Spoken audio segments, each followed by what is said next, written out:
Hello students, welcome back in my video. मैं मोहित कुमार शर्मा आपका अपनी वीडियो में स्वागत करता हूं। देखिएगा, पिछली वीडियो में हमने पढ़ा था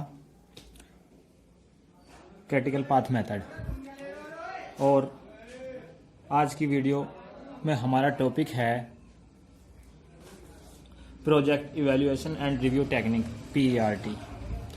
देखिए, PERT का एक क्वेश्चन एग्जाम में 100% आता है और जो मैं क्वेश्चन आपको करा रहा हूं ज़्यादातर ऐसा ही क्वेश्चन एग्जाम में आता है। तो इस क्वेश्चन को आपको बहुत ध्यान से समझना और पढ़ना चाहिए, क्योंकि एग्जाम के दृष्टिकोण से ये बहुत ज़्यादा महत्वपूर्ण क्वेश्चन है। It is very important question. देखिएगा, क्वेश्चन क्या है। The time estimate in week for the activity of a PERT network। PERT network में का मैंने बताया तुम्हें नाम क्या होता है, project evaluation and review technique. ठीक है, तो PERT network are given below, तो नीचे दिया हुआ है। अब देखिए, PERT में और क्रिटिकल पाथ में क्या फर्क होता है। देखिए, PERT में क्या होता है कि जो एक्टिविटी तो हमें ऐसी दी हुई होती है जैसे कि CPM में दी हुई होती है, बट इसमें जो है टाइम जो होता है ना, टाइम नहीं दिया हुआ होता, हमें ड्यूरेशन नहीं दी हुई होती। हमें उसकी जगह क्या दिए हुए होते हैं, 3 टाइम दिए होते हैं, ऑप्टिमिस्टिक टाइम और पेसिमिस्टिक टाइम और मोस्ट लाइकली टाइम। ये 3 तरह के टाइम दिए हुए होते हैं। TO का मतलब है time of optimistic, TM most likely time और TP क्या है, टाइम ऑफ पेसिमिस्टिक। तो ये टाइम आपको दिए हुए होते हैं यहाँ पे। ठीक है, और हमें जो है कि ड्यूरेशन खुद निकालनी होती है। अब देखिएगा, इसमें पूछा गया हमसे ड्रॉ द प्रोजेक्ट नेटवर्क। तो एक प्रोजेक्ट नेटवर्क बनाओ, वो तो वैसे ही बनना जैसे हम बनाते आए हैं अभी तक। ठीक है, determine the expected project length, हमें प्रोजेक्ट की लेंथ बतानी है।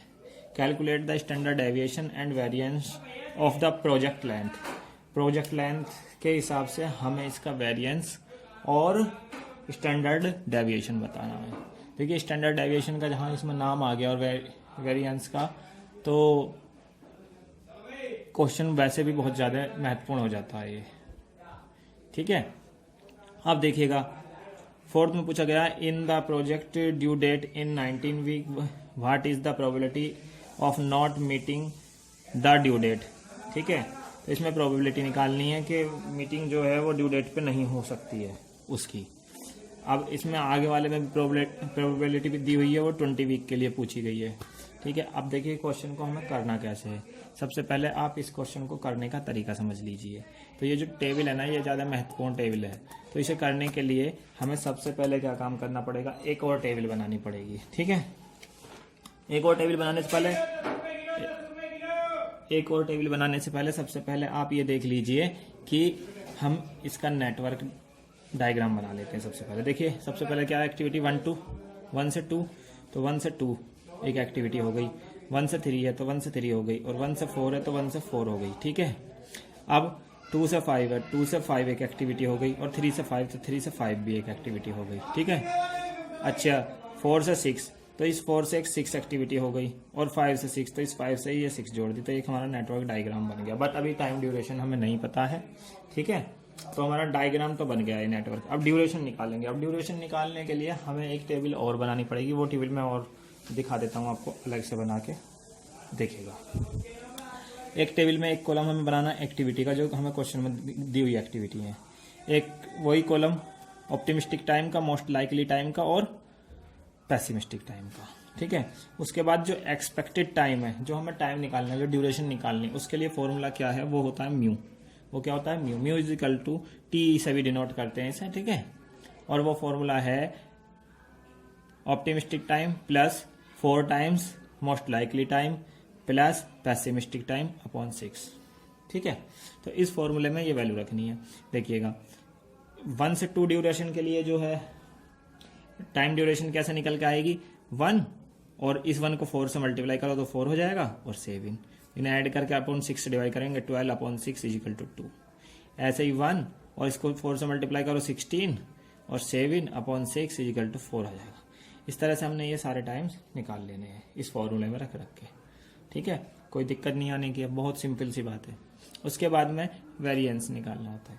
वेरिएंस का फॉर्मूला होता है sigma square, sigma standard deviation होता है, तो sigma square is equal to TP minus TO upon 6। TP क्या है? टीपी है पेसिमिस्टिक टाइम, बाद वाला टाइम, तो 7 माइनस 1, ऑप्टिमिस्टिक है 1, पेसिमिस्टिक है 7, तो 7 माइनस 1 अपॉन 6, तो 6 अपॉन 6 का स्क्वायर, 1 का स्क्वायर इजिकल टू 1। ठीक है, ऐसे ही 7 में से इसे घटाओ और स्क्वायर करो और डिवाइड करो 6 से। ऐसे ही 2 में से 8 को घटाओ, 8 में से 2 को घटाओ और डिवाइड करो 6 से और स्क्वायर करो और यहाँ लिखो। तो इस तरह से हम वेरिएंस निकाल लेंगे। ठीक है, इस चीज की हमें वेरिएंस की अभी हमें जरूरत पड़ेगी। अब देखिएगा जो हमारे टाइम निकल के आए हैं, एक्सपेक्टेड टाइम निकल के आए हैं, यही हमारी ड्यूरेशन होती है। तो अभी इन्हीं ड्यूरेशनों को हमें यहाँ पर लिख देना। देखिएगा सबसे पहले क्या है, सबसे पहले है हमारे पास, सबसे पहले दिया हुआ है हमारे पास 2। ठीक है, मैं तुम्हें कैसे दिखाऊंगा, मिनट ऐसे देख लो।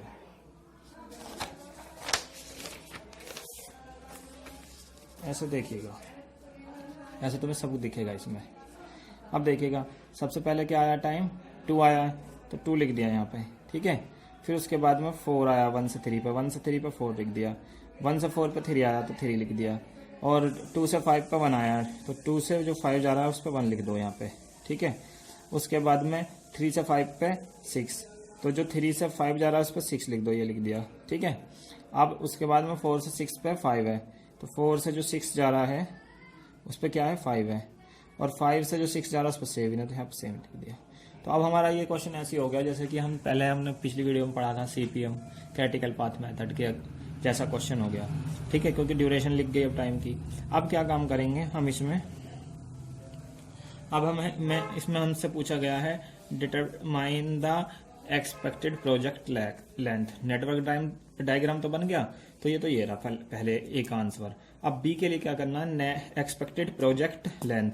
तो एक्सपेक्टेड प्रोजेक्ट लेंथ निकालने के लिए पहले हमें जो ये अब तो हम निकाल कर आए हैं ना इस टाइम को, तो हमें क्या है पीआरटी जो हमारा नेटवर्क है वो निकालना है। तो सबसे पहले वही E0 से स्टार्ट करेंगे। ठीक है, एक्टिविटी में ड्यूरेशन 2 की, तो E2 पे 2, और यहाँ से यहाँ तक कितना है 4 है, तो E3 4, और यहाँ से यहाँ तक कितना 3 है, तो E3 कितना हो गया 3। ठीक है, फिर जो ये ड्यूरेशन टाइम है ऐड कर करके हम ऐसे लिख देंगे जैसे हमने पिछली वीडियो में देखा था कि 2, देखो मैं बता दूं किसी ने ना देखी हो वीडियो तो दोबारा बता देता हूँ कि E0 E1 is equal to 0, पहले को हम E1 मानते हैं, इसे E2, इसे E3, इसे E4, E5, E6। तो E1 0 से स्टार्ट करते हैं, और 2 एक्टिविटी को ड्यूरेशन 2 है, तो E2 2 हो जाएगा, ये 2 ऐड हो जाता है उसमें, इसी 0 में 2 हो गया। ये ड्यूरेशन 4 है तो E3 4 हो गया, ये ड्यूरेशन 3 है तो E4 कितना हो गया 3 हो गया। अब E2 में 1 और जोड़ दो, तो यहाँ पे कितना आ जाएगा, E2 में 1 और जोड़ दिया तो 3 हो जाएगा। लेकिन यहाँ पे क्या है, जंक्शन है, 2 एक्टिविटियों का कॉम्बिनेशन है, तो दूसरी से देखिएगा 4 है, 4 में 6 और जोड़ दो 10 हो जाएगा। अब जो दोनों में मैक्सिमम वैल्यू होती है वो वाली वैल्यू लिख देते हैं। एक तो क्या आ रहा है 2 + 1 3 आ रही है, एक आ रहा है 6 + 4 10, तो हम बड़ी वाली को लिख देंगे मैक्सिमम को, 10 आ गया। ठीक है, तो E5 = 10 हो गया। अब उससे आगे देखिए E5 की बात खत्म हो गई। अब उसके बाद में हमें लिखना है 6। अब 5 से यहाँ तक जो एक्टिविटी है 6 तक उसका ड्यूरेशन 7 है, तो इसमें क्या काम करेंगे हम, इसमें हम जोड़ेंगे 7 और जोड़ देंगे 10 में 7, तो 17 हो गया। कितना हो गया 17 हो गया। ठीक है, अच्छा, और उसके बाद में देखिएगा आप यहाँ से देख लो एक बार, E3 है यहाँ पे, तो कितना है E4 का वैल्यू 3 और 5 और ऐड कर देंगे तो 8 हो जाएगा। 8 तो हम लिखेंगे नहीं क्योंकि मैक्सिमम वैल्यू लिखेंगे। ठीक है, अब देखिएगा जितना E6 की वैल्यू है उतनी L6 की लिखनी होती है यहाँ पे। अब L6 से वापस चलेंगे घटाते हुए। ठीक है, तो जैसे जैसे आए हैं वैसे वैसे हम घटाते चले जाएंगे। तो यहाँ पे कितना 17 ना, L में 17 में से 5 गए, तो यहाँ बचे L4 12। ठीक है, L4 12 बचे, हाँ तो एक ही है। अब यहाँ पे देखो, यहाँ पे 17 में 7 गए 10, L5 10 ही बचे। अब यहाँ पे देखिएगा 10 में से एक गया, L2 9 बचे। इसमें मिनिमम वैल्यू लेते हैं। अब यहाँ तो एक ही ऑप्शन है ना। अब देखिए L 10 में से 6 गए तो L3 4 बचे, ठीक है, और ये मैं बता ही चुका हूँ आपको। अब 1 पे आ जाओ, 1 पे 3 लाइनें आ रही हैं। अब 3 लाइनों में जो सबसे छोटी वैल्यू होगी वो लिखेंगे और वो 0 ही होगी। तुम करके देख लेना चाहे, क्योंकि यहाँ पे तो 0 ही आती है, यहाँ पे। अब इसमें देखो वो वाली लाइन देखनी है आपको जहाँ L और E की वैल्यू सेम है। यहाँ 0 0 है तो ये पॉइंट तो ये हो गया। और कहाँ 0 0 है? 3 पे देखो, 3 भी 0 है और L3 भी 4, सॉरी E3 भी 4 है और L3 भी 4 है, एक ही हो गया। यहाँ देखो E5 भी 10 और L5 भी 10, एक ही हो गया, और एक ये है ही। तो ये जो हमारा बनेगा क्रिटिकल पाथ मेथड वो ये होगा, और PRT भी यही होगा, ठीक है। तो ये हमारा हो गया नेटवर्क लेंथ। अब नेटवर्क लेंथ निकालनी है, ठीक है, एक्सपेक्टेड प्रोजेक्ट लेंथ। अब देखो, अब हमें निकालनी क्या है? एक्सपेक्टेड प्रोजेक्ट लेंथ निकालनी है। तो 467, अब 467 क्यों लिख दिया जी हमने? ये तो पूछ सकते हो ना। 467 हमने इसलिए लिख दिया, देखिए जो हमारा प्रोजेक्ट लेंथ है, जो सी क्रिटिकल पाथ है हमारा, वो ऐसे करके और ऐसे करके यू ड्यूरेशन 4 है, यू 6 है, ये 7 है। तो यही वाली ड्यूरेशन ऐड करनी है। तो ये तीनों ड्यूरेशन ऐड करी तो 70 वीक्स आ गया। तो 70 वीक हमारी प्रोजेक्ट की लेंथ है, ठीक है। तो बी का जवाब तो ये हो गया। प्रोजेक्ट लेंथ जो पूछी थी हमसे यहाँ पे, तो प्रोजेक्ट लेंथ का तो जवाब हो गया ये कि वो 70 वीक आ गई।